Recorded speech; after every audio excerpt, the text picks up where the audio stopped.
DPWH regional office sa Quezon City nasunog. My goodness, no? What in the ang probinsyano is this? Anong kadramahan? What in the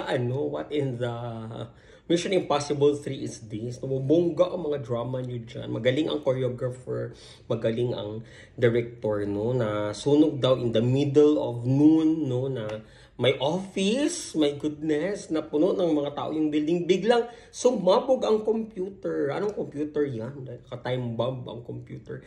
Kahit 24 hours yung i-on yung computer, hindi yan sasabog. May ano yan, may mga technology yan na kapag nagkaroon ng mga fluctuations sa kuryente, mag-off automatic ang computer, no? Para namang 1990s tayo dito.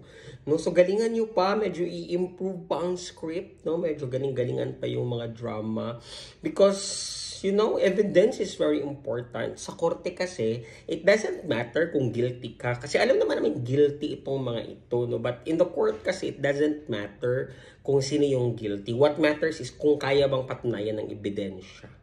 Nasunog naman.